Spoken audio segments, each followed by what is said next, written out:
Let us pray.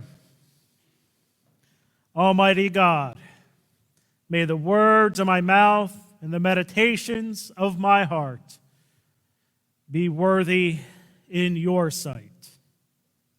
Amen.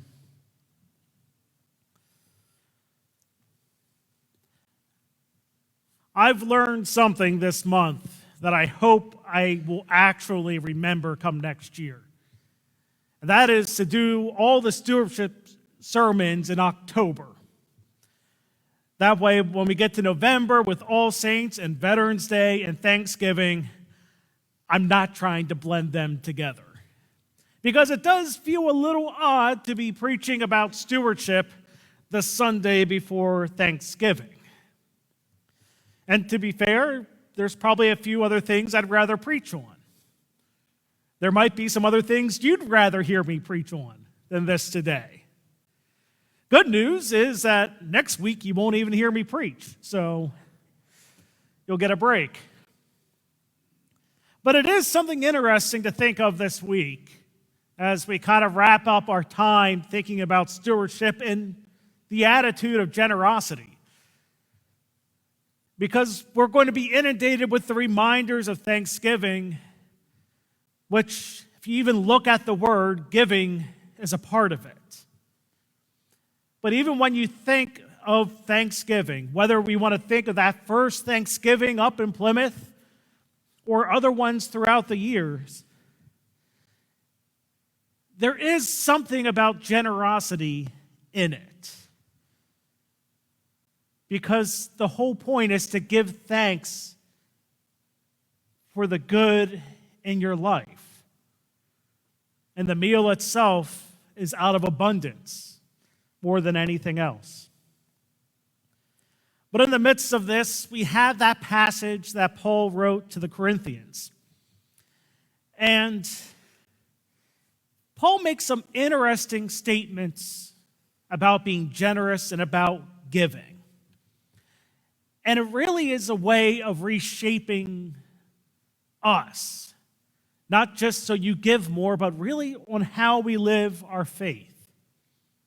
And one of the first things Paul brought up to the Corinthians is the idea that giving is a privilege.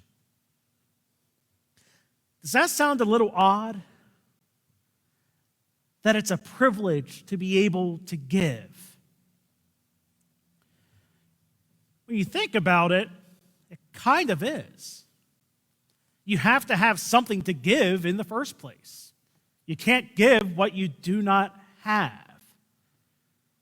And oftentimes we view giving as out of abundance, not out of scarcity.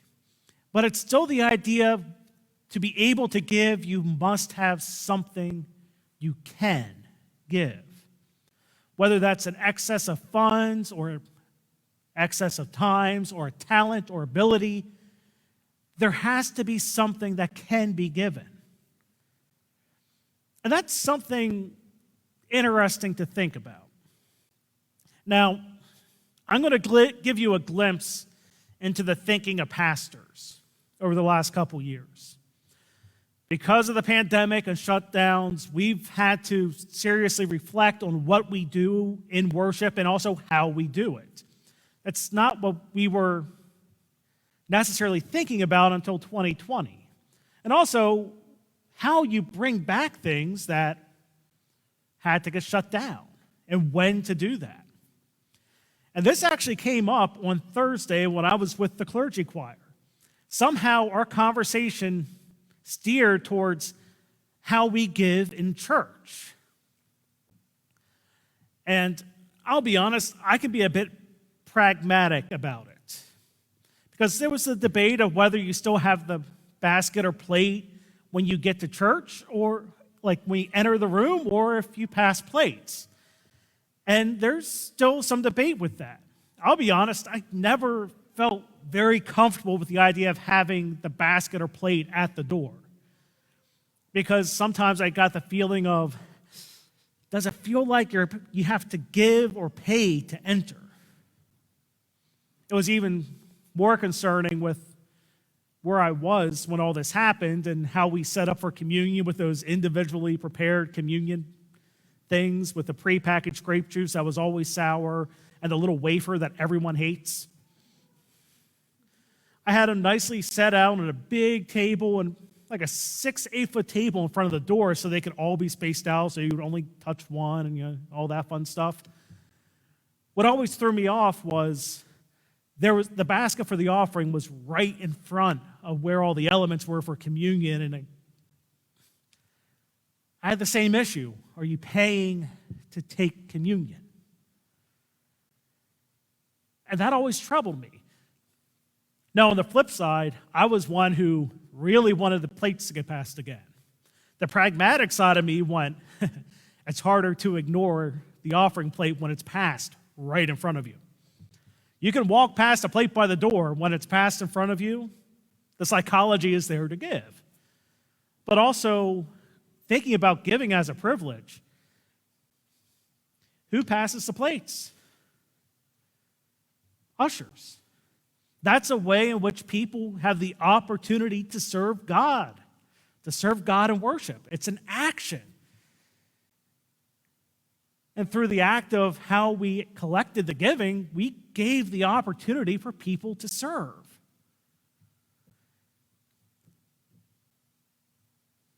That's kind of how we have to think of giving. Not so much of just what is given, but what else it can do. And this also highlights the fact that Paul alluded to a little bit about what generosity really is. Because generosity cannot be done by command. And if you don't believe me, I can prove it to you right now. What's coming up in like 36 days? Christmas. We tend to do a lot of giving at Christmas. Do you enjoy it? Do you enjoy giving presents to people and maybe not paying for it, but do you enjoy the actions of it and everything surrounding it? Yeah. Now, here's another one. Who here loves April 15th?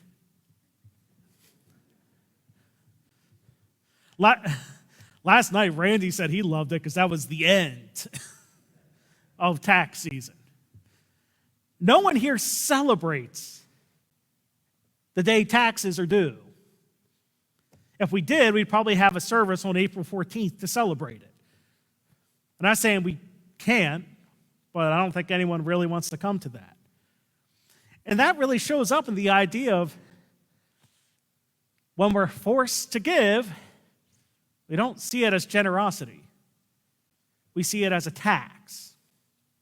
Or if you really want to go down a rabbit hole, the French philosopher Frédéric Bastiat, who did a lot of writing to contradict Marx, he always called tax theft or pillage because it was forced. And that was always an issue even within the church. If you look at Nehemiah chapter 10, verses 32 through 34, you can read about the establishment of the temple tax. That it was a tax that was levied on Israel and the Levites for the upkeep of the temple. That was not an option because it was a tax. And the same mindset does continue to exist today. But what's interesting when you look at Paul, the Pharisee of Pharisees, who would have known what Nehemiah said and what it was for, he doesn't tell the Corinthians they had to give or how much. He literally just pointed out that it is good and highlighting them with other churches who sought to give because that's what their faith told them to do. And when we look at what he said, we also get another lesson that is important. It almost seems contradictory with what I've been preaching on, but it's important nonetheless. That is the fact that the size of the gift is not important. If I would ask you how much you're supposed to give, what would your answer be? Oftentimes you hear the tithe, the 10%. There's a biblical basis for that. Now here's the fun part. Is that pre-tax or net? Yeah, you're laughing because you've had the conversation. Do you give out of what you earned or what was left? Is where that typically goes to. We can laugh at that because in the grand scheme of things, it doesn't matter to God. It's more the fact that the gift was given for the right reasons. And we see that when Paul compares the Corinthians with the Macedonians. Now, Corinth had wealthy people in it. It was a port city. Even today, there's the Corinth Canal that cuts across the isthmus of Greece.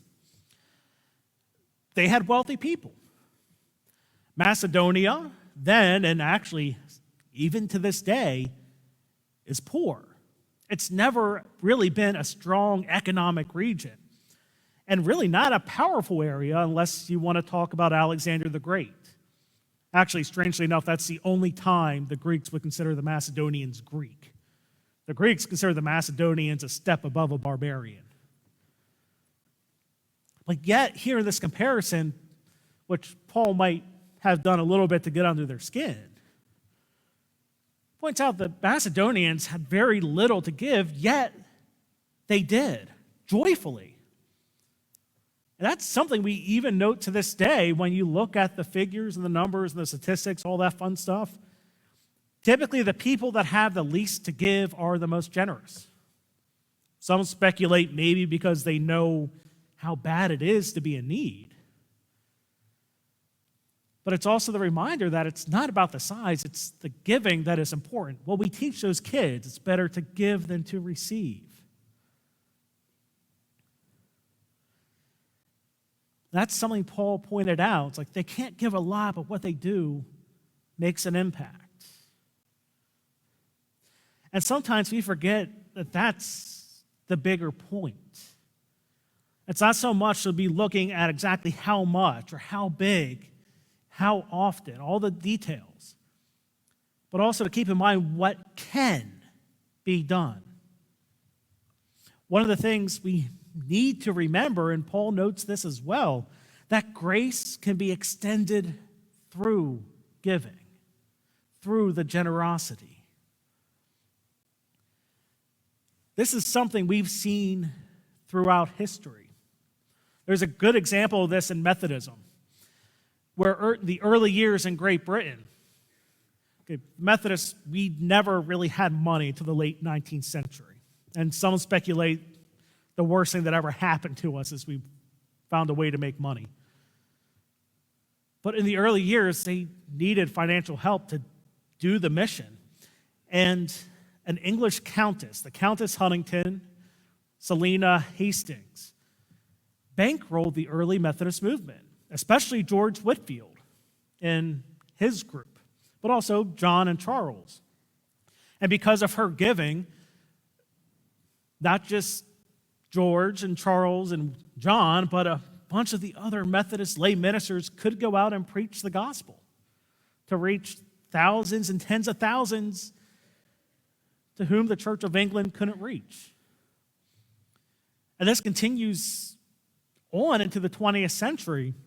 There was another countess in Germany, the Countess of Seydlitz-Turchler, or better, Ruth von Kleist-Retzow. German countess in the early to mid-20th century, that when the rise of the Nazis hit in the 20s and into the 30s, she funded the confessing church in Germany of Dietrich Bonhoeffer and Karl Barth and others who opposed basically the forces of evil in that country. Even giving up her home to serve as an underground seminary to train ministers for the confessing church so that the gospel could continue to shine in the face of evil. Where thousands were still reached and actual lives were saved. Through both of those and many, many more, we don't have a giving statement. We don't know how much they gave and where it all went to exactly and how often they did it. But we do have the living witness of what those gifts could do. and the way that Jesus Christ was able to work through the gifts to fulfill God's plans.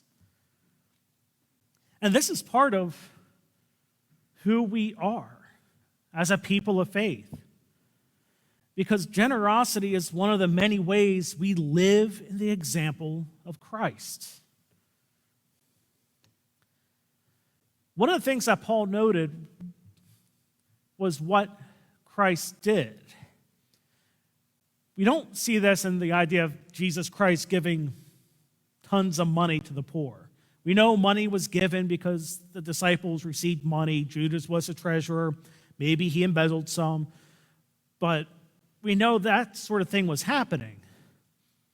When we look at the generosity of Christ, we have to remember who Jesus Christ was and is. God. We have God who descended from heaven to live the life of an average person, to deal with our headaches, our pain, our anxieties, all the issues of life for us. God wasn't going to gain. God was giving so that we would gain. That's why it is important. Not so much the details of how much, how often, but the fact that we live in the example of Christ to give, to spread the gospel, to give, to redeem. It kind of changes our focus. It's kind of like our focus on Thanksgiving. We all have headaches in this world, do we not? There are things that we worry about. There are things we feel we need to focus on. And sometimes things are right in front of our face that make us question what we're doing and what we have. Most of the year, we focus on our bank accounts. We focus on our stuff. But on Thanksgiving, if you take that time and to reflect upon what you give thanks for, what is it? Health? Family? Friends?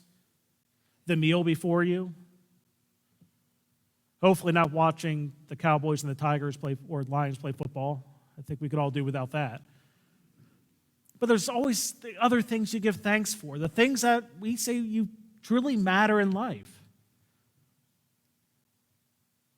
That's when we look at our wallets.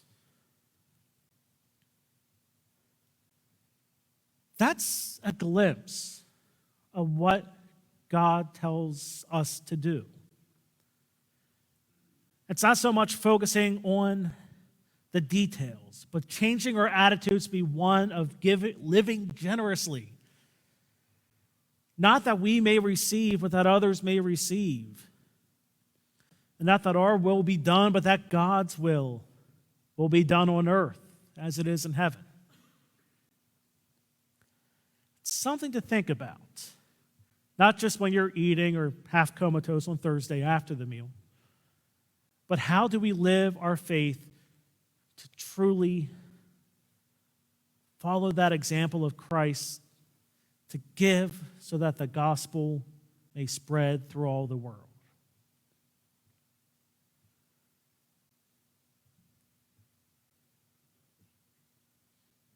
At this point, it's time for me to be quiet for a little bit. I invite our stewardship chair, Tom Dotz, to come forward and give the stewardship talk.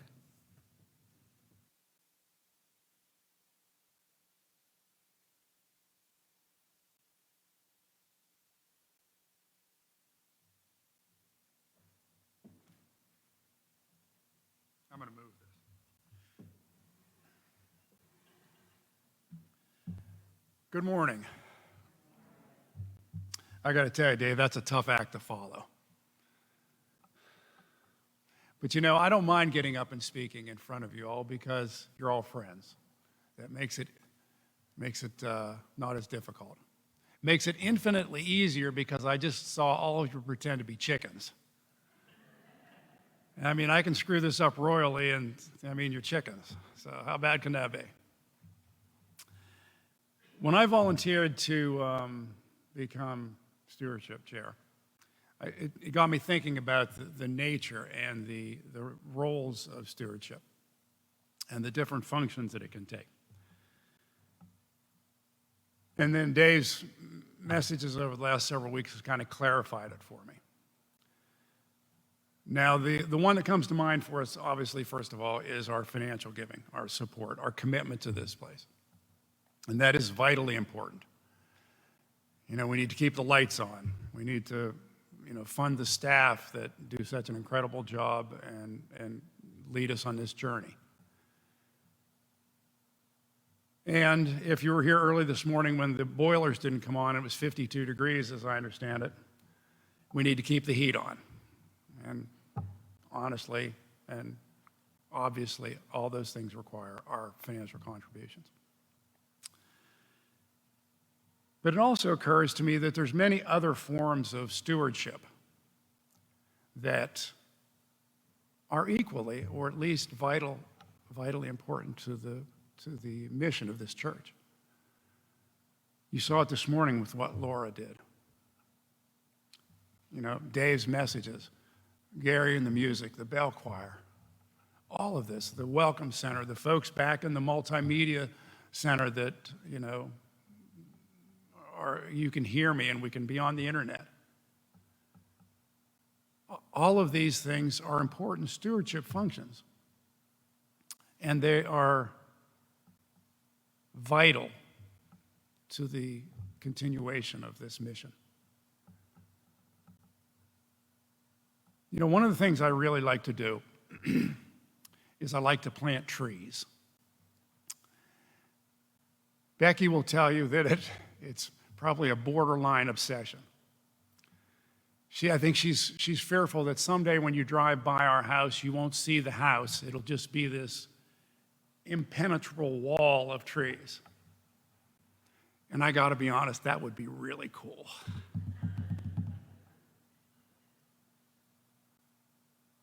But, tree planting for those of us that are obsessed by it is a serious thing. You got to pick the right tree and put it in the right spot. And sometimes you have to cut a tree down to replace it with a tree that should be there.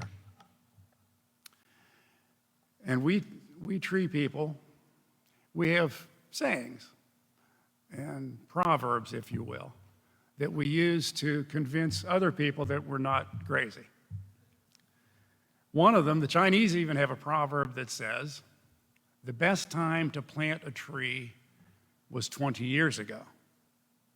The next best time is today. My grandfather, from whom I probably obtained the tree planting gene, used to say that you don't plant an apple tree for yourself. You plant it for your children and your grandchildren. Because apple trees take an extended length of time a lot of times before they'll bear fruit. My personal favorite is, blessed are those who plant a tree, realizing they may never sit in its shade. And it occurs to me that planting a tree is a good analogy for stewardship. It's doing something that you believe is good, that you may not see the benefit from.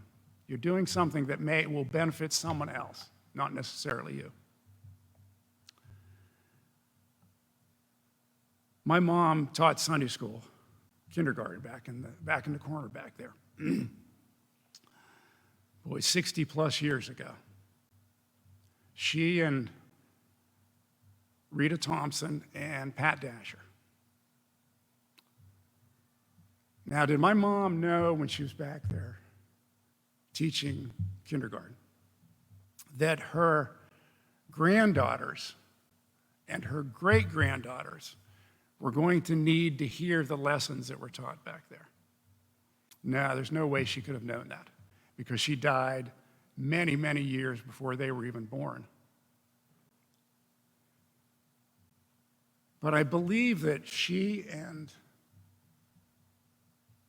Rita and Pat and all those other stewards that came before us. You can all think of the ones that impacted you. But Paul Bechtel, Charlie Raymond, Helen Carter, and recently, my friend Keith Valmont. All these amazing stewards did the work that they needed to do here to contribute to continue what this place is without receiving the benefit for it. They did, and they depended on the folks that came before them. We are the ones that are receiving the benefit of what they did. We are the ones that are blessed by what they did. All those amazing stewards that came before us. And we are blessed for having them. But what that means, though, is that it's our turn. It's our responsibility to take up the stewardship functions that they did, preparing the communion. All these things, all these stewardship, all the committees that need staffed, all the things that need done. It's now our responsibility. And a lot of what we do, we won't see any benefit of, personally. But it's like planting the tree, knowing that someone else is going to be benefit and be blessed by it going forward. In closing, I would like to ask all of us, urge all of us, myself included, to examine how we can be good stewards of this place. And the financial contribution is important. Did I say that before? I think I did, because it is. It's vitally important that we all do the best we can there. But also look at what else we can do. The things like, just the stewardship functions that need to be taken care of. The trustees, the committees, the finance, all of that. Because it is important. And it is a way that we continue God's kingdom in this amazing place that we love, that have been entrusted to us. Okay, I'm done. Thank you for listening to me. I hope I wasn't too boring. And I will add one more thing. If you ever need a tree planted, I'm your guy.